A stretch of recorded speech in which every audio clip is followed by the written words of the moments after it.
Well, greetings and salutations, everybody out there in YouTube land. I'm your host once again, Dan Thornton, and I want to thank you all for joining us here today. Hey, it's Lions Talk Live afternoon show edition. I'm not going to make this a long one, but there's some new video evidence that has emerged and maybe perhaps further exacerbating the clear double standards the NFL has towards the Kansas City Chiefs, Detroit Lions, or maybe we should just say the Detroit Lions in general. For those who don't know, I've covered the Detroit Lions and the NFL since the late 80s. And in my opinion, I've done a lot of different news media reports for the Associated Press, different television networks, et cetera, different news outlets. You can just say since about 2008, stating, in my opinion, when the Detroit Lions and the Ford family said no Rodger Goodell when he took over an office of the NFL as the commissioner, you can't take away the Thanksgiving Day game. He's had some real bias against the team, against the organization, against the Ford family. We've got some video that seems to further confirm that. If you don't know what I'm talking about, I'm not going to go through all the history lesson here, but what I'm going to say, I think most people now agree, whether you're looking at Sports Illustrated, ESPN, Fox Sports, you got a bunch of people jumping on the bandwagon saying, hey, the officiating for the Sunday night game, Kansas City versus Detroit, was really suspect. That might be true, and I'm not going to make this video about this, but I'm going to have you guys watch part of the Brian Branch, why he got suspended. Or you're going to, hopefully you guys can hear me, you can see Brian Branch coming up and slapping him. And I get it, after this, fight breaks out, everything like that. Now the slap, the fight afterwards, at least as of yet, to be fair to the NFL, they have not done anything that I'm aware of as the time I'm going to the air against Kansas City Chiefs, although it is anticipated there'll be some fines, whatever. He's seen that slap, and it resulted in a full game paid discrepancy for Brian Branch. He's not going to get paid anything for a week, and he's got to miss a game. I want you to watch this. For those who don't know, this is LA Charger. I'm going to probably kill his name. My apologies for that. Tart. He's an offensive lineman for the Chiefs. Same thing, for the Chargers. And what do you know? He just happens to do it against the Kansas City Chiefs. Now, Tart did not get a suspension, did get a little bit of a fine, so it starts to bring into question. I can only tell you what I try to be as nonpartisan as I can be. And for those who don't know, on top of being a reporter, I've been a coach now starting, I guess, as of right now, 36 years. A rule is only a rule if it's evenly applied to all parties involved. I don't like it personally when anybody's treating someone else differently than someone else, because that shows bias and partisan. An NFL commissioner, a league, should not identify one rule for one team differently than they do for another team.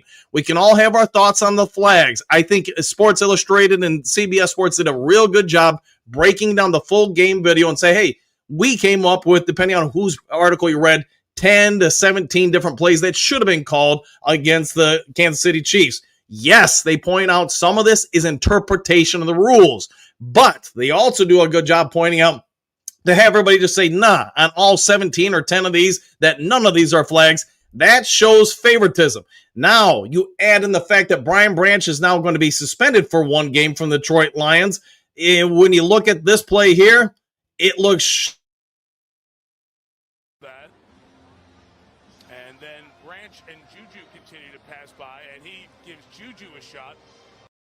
A difference between that and that. One guy gets suspended, the other does not get suspended. And hey, I'm just trying to do my job as a reporter. If you disagree with this, that's totally okay. That is your prerogative.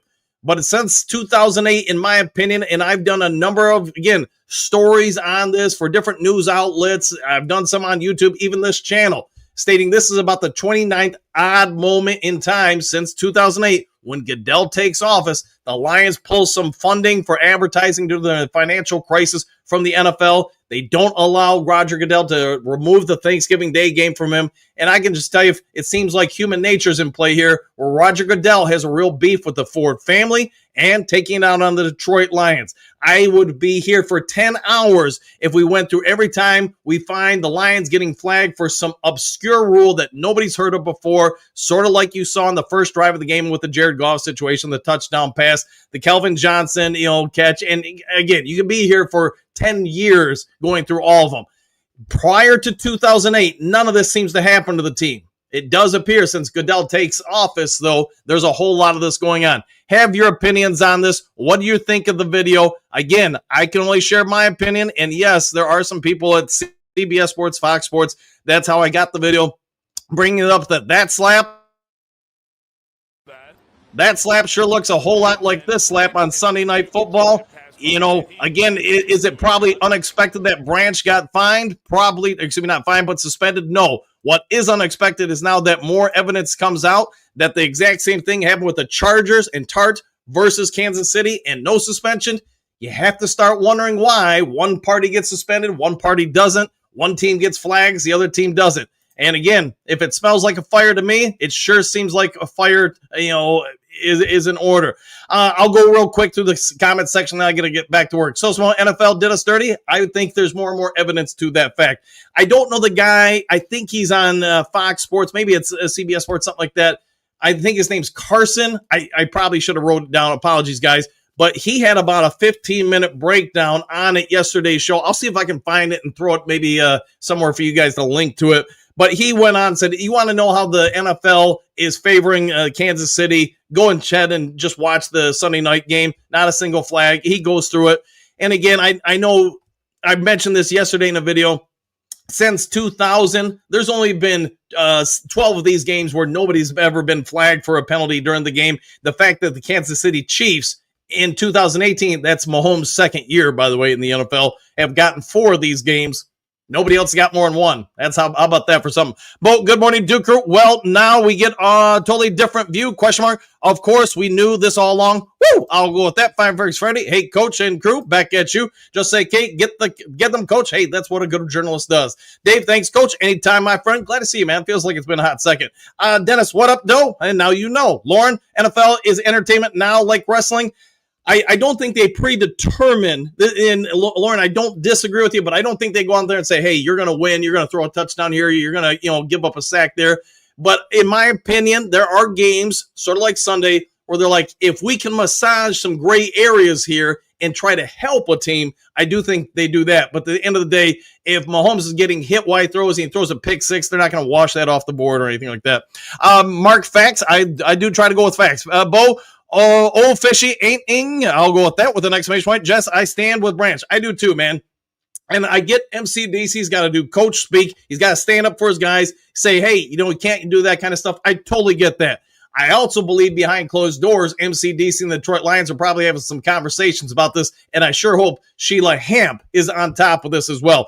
Ian, I'm getting a BB jersey because of all this. Hey, might not be a bad move. Leonidas 09, yep, this is exactly what I've been saying. Nothing happened during the Chargers game because even then it was said because he slapped him and it wasn't a punch. Yeah, and Branch, you can tell that's an open hand. Now, what you could also come back with is he is then assaulted by somebody while being restrained. You can see his right arm Brian Branch's right arm is restrained. He can only use his left hand. Juju can wail away on him. He does wail away on him. And at that point, does Branch strike back when he gets free? Yes. But at that point, I would think any legal analyst could say that's self-defense. All right, see, Gary, double standards, bunch of bejesus. I'll go with that with an exclamation point. D13, haven't seen you in a hot second, man. Branch's history of unsportsmanlike flags and fines is what the league is going to say. It could be that. To be fair, they could use that against them. Rob agreed that rules need to be consistent, but it doesn't change that it's a rule and you can't have that in game. No, you cannot have that. The only thing I'm saying to Rob is if you let one person go, you have to let the other person go. Otherwise, in my opinion, at least, it's not a rule. Mark, he also had a beef with Brady for a while, too. Yeah, good call on that, Mark. Good call. Jeremiah, NFL doesn't like us. I mean, I could probably do a 3-hour special on all the stuff and dig up all my old notes and old stories and we're just sit down and go, hey, 2008, this happened. 2010, this happened. 2011 had this happen. Any of you guys are probably over 20, guys or gals. Think back in your lifetime, just in the last 20 years, how many obscure rules come into play and kind of benefit against the Detroit Lions. You could even go on with the face mask that wasn't a face mask that give the Packers one more untimed down in the Ford Field on the Field Mary and all that stuff. Henry, Leave branch me, exclamation point. He defended himself, and yes, it was at the wrong time, but it's not act like Mahomes and Juju were, they were antagonizing him, exclamation point. We lost to the refs, point blank. I concur with that. Michael, I stand with Brian Branch. Me too, my friend. Mary, thanks, Coach Dan, for the information. Now I see why they target Detroit. Yeah, maybe it is about time to redo a new story or updated story on that. So I'll maybe think about that, Mary. Okay, and now this is why the NFL needs to be made accountable for this. I agree with that with an exclamation point. Mark, Detroit had huge views last year too. They did indeed. Ranfield Vogel, man, another person I haven't seen a hot second. Branch gets fined over a dozen times in 3 years and a suspension, and you have to wonder what's stopping him from acting out if he's going to get targeted anyways. To your point, I know we talked about this briefly during the morning show. When's the last time you really seen Aiden Hutchinson, take 2 or 3 steps and then load on a quarterback? Sunday night was the only time. And I thought one of you guys brought up a great point. Is it because he was getting tired of being chip blocked, low blocked, double blocked, held, and no calls? I think there's probably a lot of evidence suggesting that not just Brian Branch, but Aiden Hutchinson and a lot of people on the D were getting tired of that. And if the refs won't do their job, this is what results. And that's what I've said a long time as a coach. If you won't police the game, then you have to allow the players to police. And that's one thing I'd always liked about the NHL.